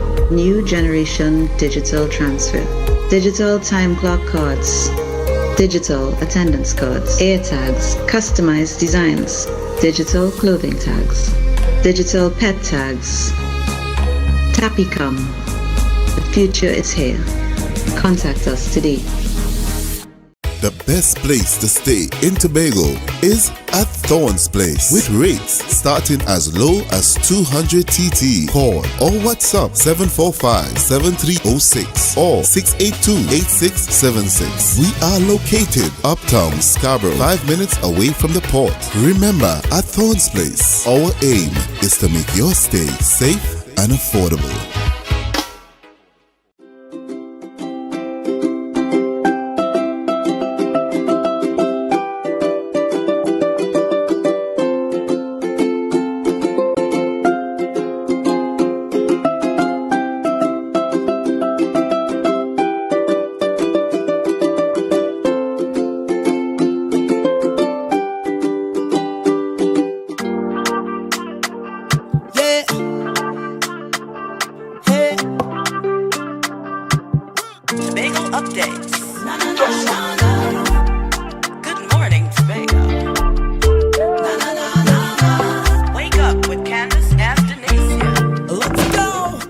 Back to Good Morning Tobago on Tobago Updates. Viewers, we are switching our conversation now to World Breastfeeding Week. And we are being joined by Miss Rosemary Anatol, who is the advisor for the Breastfeeding Association of Trinidad and Tobago. Good morning and welcome to you. Good morning. Thank you for having us.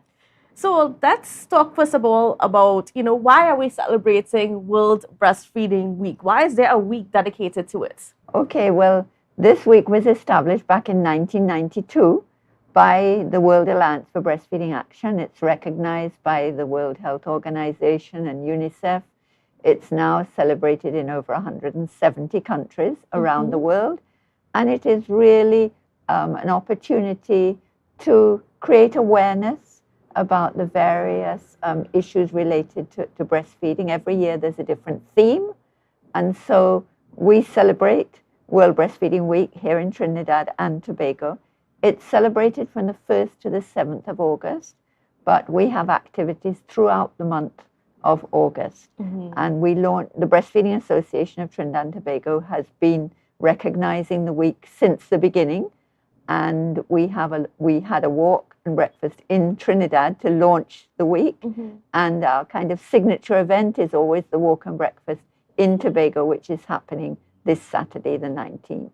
And before we get into the walk, I just want to spend a little time on, just the importance about why should we recognize breastfeeding, or why should we pay attention to it? Why should there be an education drive about it? Well, I think because it is now recognized by all health authorities that breastfeeding is really the best way for an infant and a young child to be fed. It's not just about food, of course. It's about nurturing and bonding and so many different things. It's really the optimal way to feed, and it really creates a foundation for good health.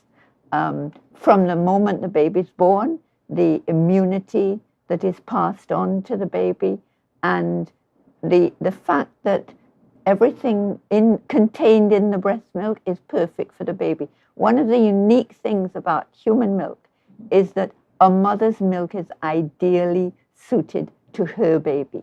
So not every mother's milk will be exactly the same, but it will be ideal. And for instance, it changes if a baby is born premature. The mother's body knows that that baby needs something a little different. And the milk, the content of the milk actually changes as the baby grows. So it really provides that perfect basis for good health. And what some of the challenges that are faced by moms sometimes when it comes to breastfeeding, and how can they overcome those challenges? Right. Well, to be able to breastfeed, you really need a supportive environment. You need people to support you who are knowledgeable about how breastfeeding works, and you need help if you have any challenges, if things don't go quite right from the beginning. Sometimes there are very sort of simple issues that can be resolved very quickly if you get help early on. And then, of course, the other challenges that mothers face is when they have to return to paid employment after maternity leave. And that, of course, is the theme for this year, which is, you know, enabling breastfeeding and making a difference for working parents. And that is really an opportunity for us to reach out to employers, and not just employers, but to work colleagues, for people to be able to understand that a mother needs time and space to be able to express milk so that she can leave her milk for her baby. So we like to say breastfeeding is everyone's business, because everyone can play a part in supporting mothers. Because if things are in place from the beginning, if a baby is born in a baby-friendly hospital and there are other supportive areas and there are support services, then breastfeeding will go much better. And if I could say, that's one of the things that the Breastfeeding Association does. We provide a support service for mothers. I was just about to ask you to talk about some of the services you guys provide. Yes. And we've been doing this, of course, since we were founded in 1977. So it's a long time of mother support.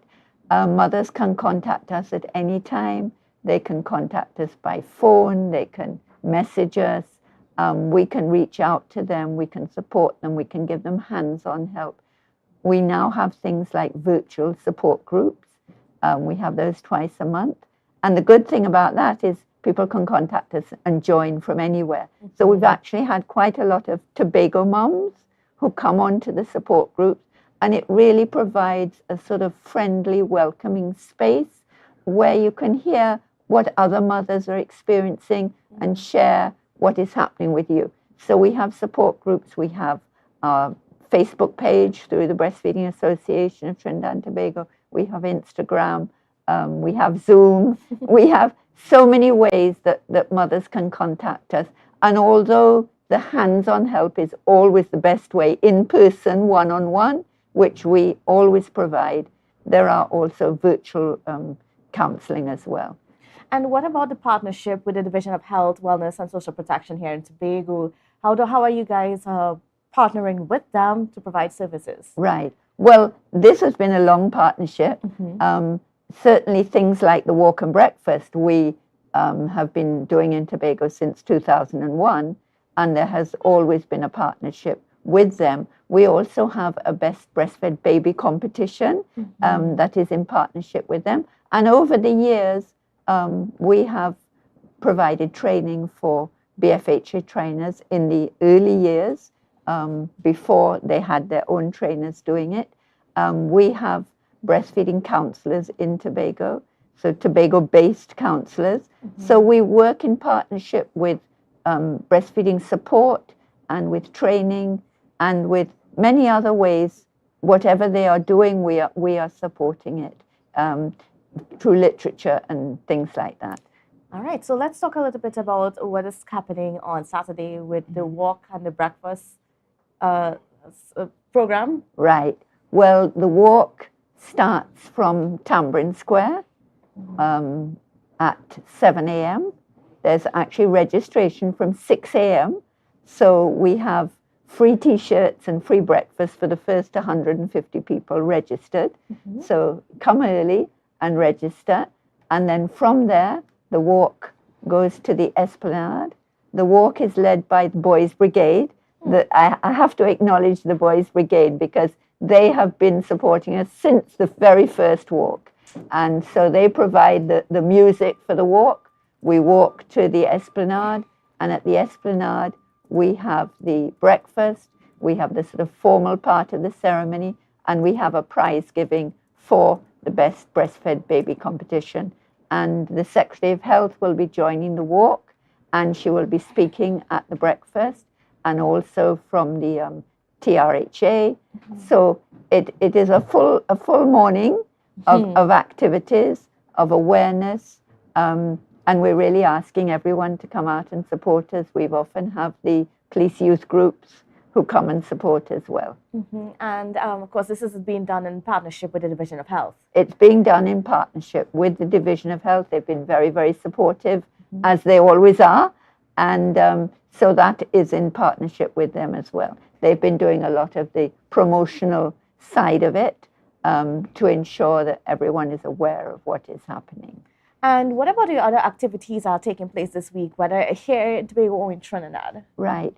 Well, what we've been doing in Trinidad and really in Tobago as well is reaching out to the health centres. They're having a lot of different awareness activities in different health centres. And so we support that. In Tobago, of course, the counsellors in Tobago are supporting those activities. There's been an awareness in some of the libraries in Trinidad. So it's really reaching out one-on-one, talking with mothers in the different programs in the health centres. And also, of course, we will, as the month progresses, be reaching out to some of the corporate bodies and speaking to them to try and help them to understand that they need to provide spaces and things like that for the mothers and adequate time. So it's very much an awareness of health centres. But certainly the Best Breastfed Baby competition has been happening in health centres in Tobago. It started in July, continuing into August, and of course culminating with the prize giving on Saturday. And then how can people get in contact with the Breastfeeding Association if they need the support and they just want to be a part of it? Right. Well, they can call or WhatsApp 468-5412. That is the best number. You will get directly in touch with us. You can send us a message on WhatsApp with that number. And there we can give you whatever information is needed. And as I said before, if a mother is seeking help, she can also go on Facebook. She can direct message us, and we can reach out and offer whatever support. Twice a month on the first and third Wednesday of the month, we have our virtual support groups. We can send the link. The link is on Facebook, but we can send the link via WhatsApp. And we had a special one, of course, during World Breastfeeding Week for our World Breastfeeding Week support group. All right, I want to thank you so much for being on with us and for sharing that information. And viewers, please get involved on Saturday. You know, it's a fun way to get out and to exercise and then just learn more about breastfeeding and, you know, how you can overcome some of the challenges that you might be facing. And certainly moms can come with their babies with their strollers, as they always do. Moms, dads, grandparents, everyone. It's a family occasion. So we hope as many people will come out as possible. All right, I want to thank you so much for being on with us. And viewers, please don't go anywhere because we've got more coming up for you after the break.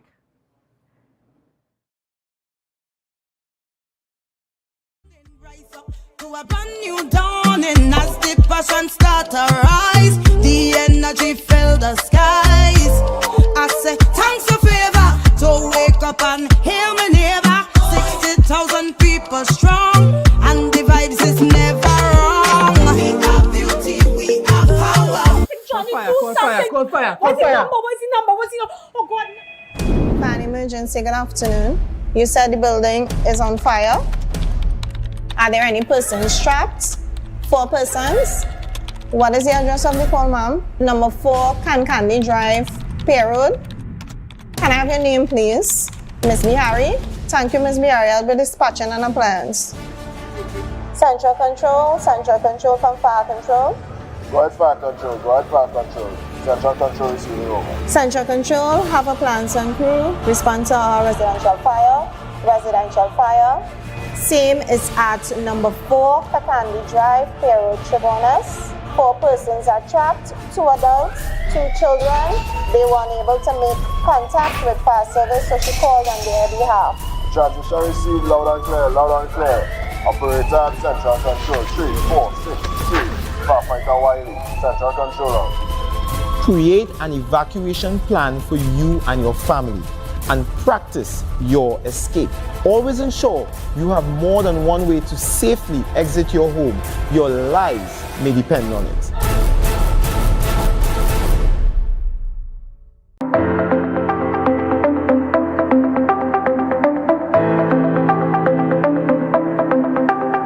Full disclosure with the executive every Thursday at 8 p.m. only on Tobago Updates. Real questions and honest conversations with the sole aim of keeping you fully in the know. Full disclosure with the executive every Thursday at 8 p.m. only on Tobago Updates.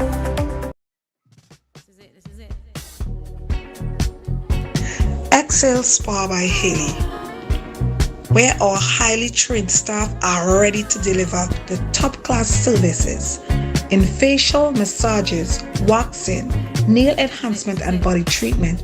We are ideally located at Coco Avenue, Switzerland, Tobago. You can find us on Instagram, Facebook, TripAdvisor, or you can call us on 730-0149. Excel Spa by Haley. Relax, renew, and rejuvenate. It's a different type of thing down there. And we party till we drop down there. With a lot of pretty girls down there. Down in Tobago. Are you flood ready? Monitor trusted sources for info. Wear protective gear when you clean up. Contact your insurance provider to assess the damage. An initiative to help people prevent, prepare, recover. TATIL, where people are people.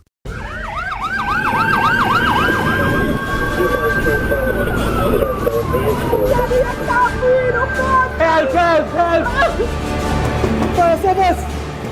Hello, fire service! Anybody in here? Fire service! Yeah, we're right here! We gotta get out! We're right here! Okay, take him! Let's go!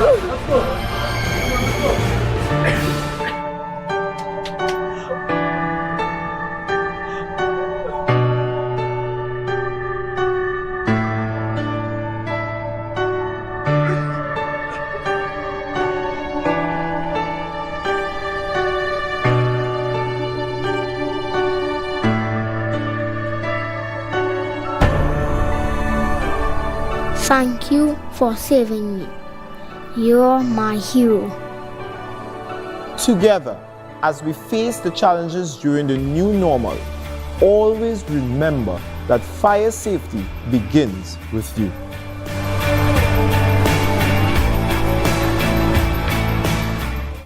If you see or know about a crime, report a crime safely and anonymously. Call 800-TIPS.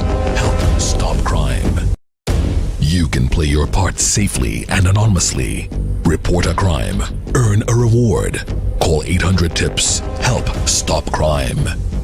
Be a hero. Champion. Fearless citizen. Be a crime stopper safely and anonymously. Call 800-TIPS. Help stop crime. Welcome to L'Image Parfait Day Spa, your urban oasis and wellness center. Our services includes massages, treatments, facials, pedicures, weight management, detox programs, and much more. Call us today at 624-1452 or 720-7474. Trinidad locations and Bonacore, Tobago at 273-7772. Let us treat you like the VIP you are.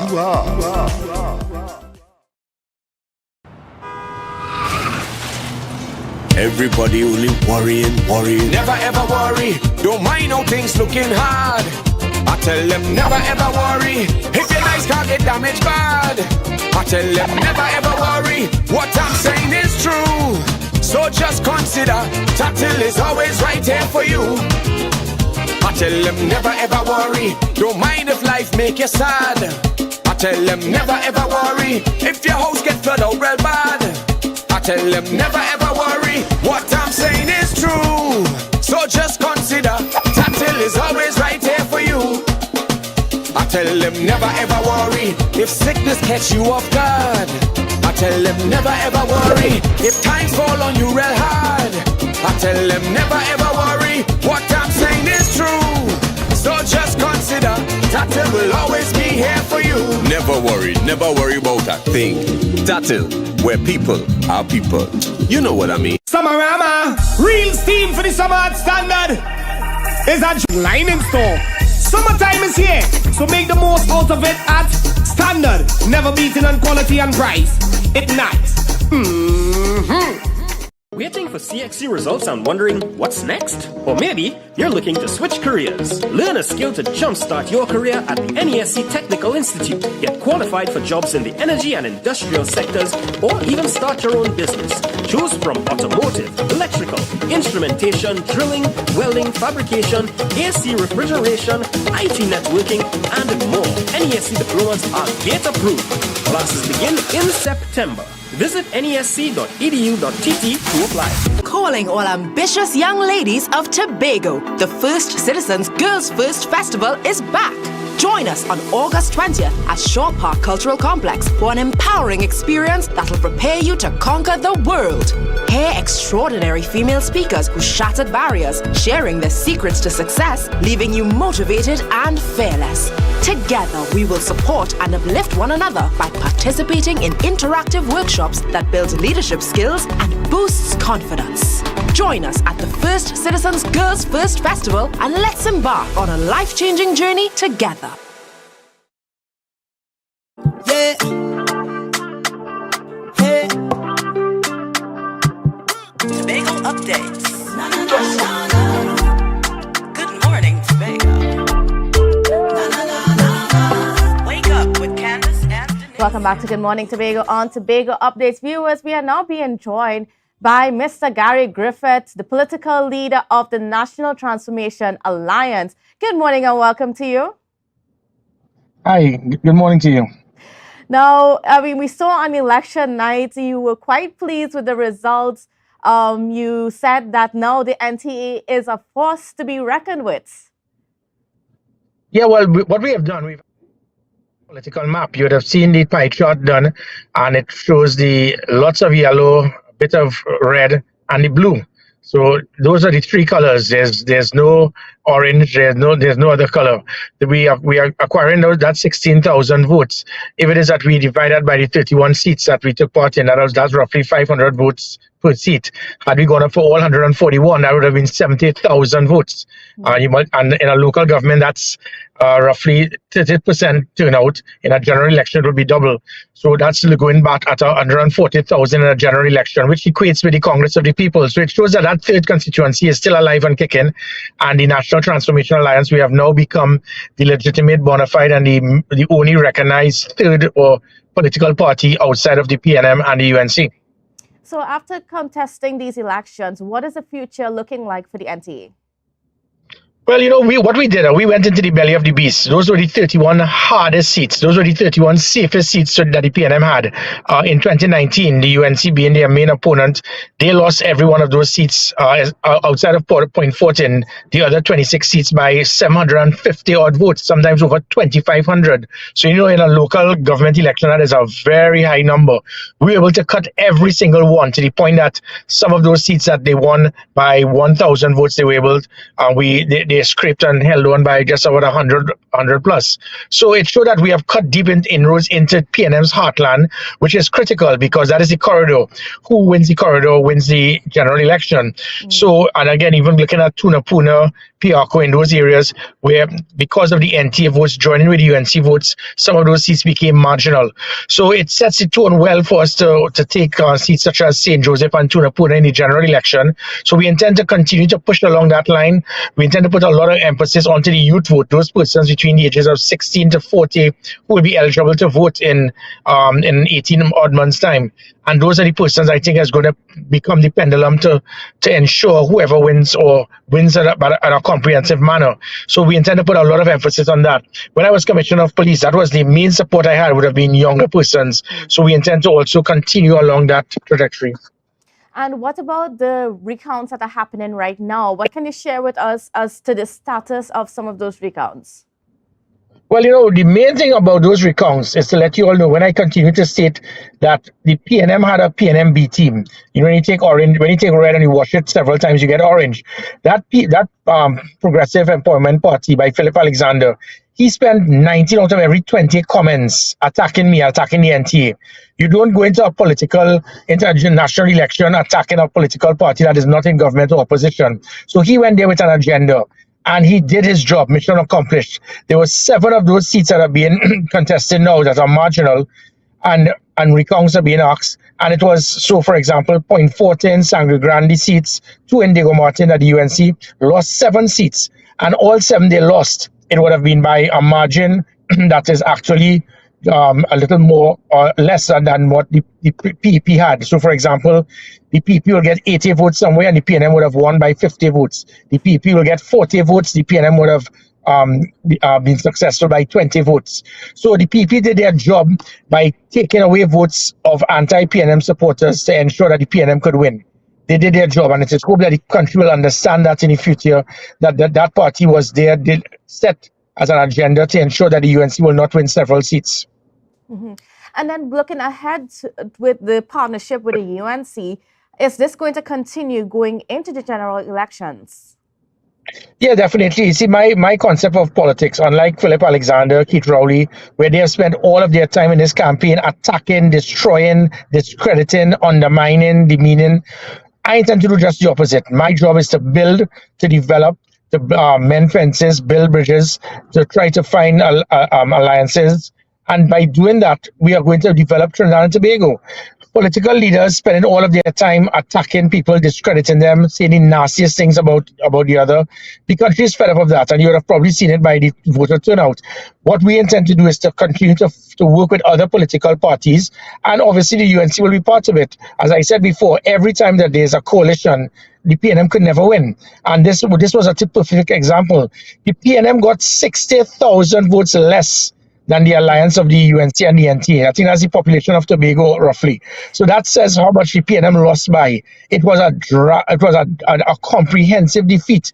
They are using it as 7-7, but that's because of our flawed system, where places like Point Fortin, when you combine the 6 seats together, it will come up to probably less than 1 seat in certain seats that the UNC won. So really and truly, if it is that you break down the corporations in a proper manner, you can't have one group getting 190,000, another getting 130,000, and you're seeing it at 7-7. That is ridiculous. It's obviously that if it is that there should be 20 odd corporations, and it would have been more like 14-6, 13-7 to the UNC-NT alliance based on the number of votes. So again, the PNM structure of how they have destroyed our constitution using this first past the post and setting up corporations in such a way, and that's why you will see the map of Trinidad, it is 90% odd yellow and just a little bit of red, but that little bit of red, they break it into corporations of 7, where the other 7 corporations that the UNC was successful in, it was almost 2-1 and 3-1 in numbers. So all of those things must change. It is not going to fool the people, and for the general election, those numbers will actually transcend into more seats for the UNC and the NTA. And what about some of the lessons that you may have learned? One individual alone as the prime minister, he alone calls the shots. So he dictates the selection of the president, the chief justice, the speaker of the house, the president of the senate, all state board members, all senators, indirectly independent senators, indirectly independent bodies, the chief of defense staff, the commissioner of police, the director of the SSA. That is, in other countries, that is known as dictatorship or police state. So we need to explain to persons the importance of voting for political parties that can ensure we have some degree of proper democracy by amending the constitution. Now, we saw that the election only achieved about a 30% voter turnout. Are you disappointed with the amount of people that came out to the polls on Monday? A lot of people continue to criticize the country and the citizens based on the low voter turnout. But if you look at other countries, like, for example, the United States, they have made election which is to select the president. The voter turnout is on par with Trinidad and Tobago's general election to select a prime minister. And countries who have the to equate with our local government election, the numbers are usually just about the same, 30 to 40%. So it's not surprising. The important thing, and in those that 30 to 35%, is primarily the diehard base supporters of the PNM and the UNC. But yet still, the NTA proved to be a force to reckon with, not just by the 16,000 votes we acquired, but because there's such a big support of NTA's that third constituency in places like Sangre Grande, it ensured that the UNC swept Sangre Grande to make it now a safe corporation. San Fernando is another that caused the UNC, by getting the NTA voters to vote for the UNC candidates, that they were able to take a seat in San Fernando, and the PNM scraped to hold on to 5-4.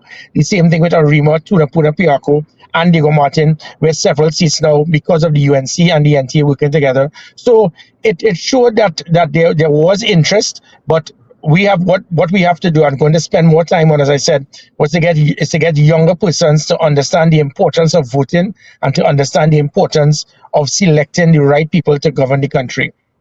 And what about the feeling in the party at this point in time? It's a couple days after the elections. You know, how are they? Are they revitalized? Are they encouraged? You know, what are they feeling? Well, definitely, we're in a good place. To have a political party that's less than a year old, and you have other parties such as the PDP, PEP, MSJ, who have been there sometimes for over a decade, and they were all swept aside. They all virtually lost every one of their deposits, and we didn't lose any of our deposits. In fact, we're going to get, I think we'll have an alderman in Diego Martin. We got 16,000 votes. We assisted the UNC in spreading their lead in Sangre Grande, to reducing the PNM strength in San Fernando, to turn into Arima and Piarco as virtual marginal corporations similar to Diego Martin. We have done our job. We have done well. So the morale is high. They're highly motivated. And as I said, on that political map, it shows now that the NT has now set a foothold on the political map in Trinidad and Tobago. And as we're getting ready to wrap up the conversation, what message do you have now for the people of Trinidad and Tobago? That degree of hope, belief that politics doesn't necessarily have to be what we have seen of two other political leaders of the red and orange, attacking, destroying, discrediting. We intend to show a different type of politics in the very near future. A degree of hope, belief, trust, understanding, and getting to unify Trinidad and Tobago. And by us doing this, we are going to show to the country, do not vote based on blind loyalty, based on the political parties that have the right people, the policies, the programs, and the political will. It has been proven. We have the track record. The PNM could out-finance us. They can never outperform us. And that is what is going to be decided upon in that general election. People are going to vote based on performance, not based on the old talk, the banter, the catcher. And that is, the country is fed up of that, especially the young voters. And you're going to see the difference come 2025.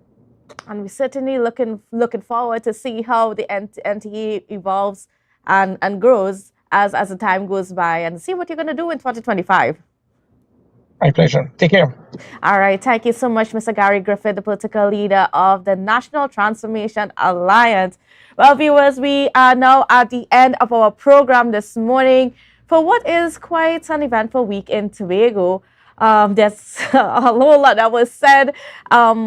Yeah, I mean, there's this information, this whole situation with that audio tape, the whistleblower coming out. Viewers, I hope that at some point in time, very soon, we can get back to focusing on governance issues here in Tobago. So we'll see what happens where that is concerned. We're definitely here at Tobago Updates. We've got our eyes on all that is happening. And as we're getting ready to wrap, I just want to wish you all a safe, happy, and wonderful day, and hope that we could see you again tomorrow. So bye for now. Energy fill the skies. I say thanks for favor. So wake up and hail me neighbor. 60,000 people strong.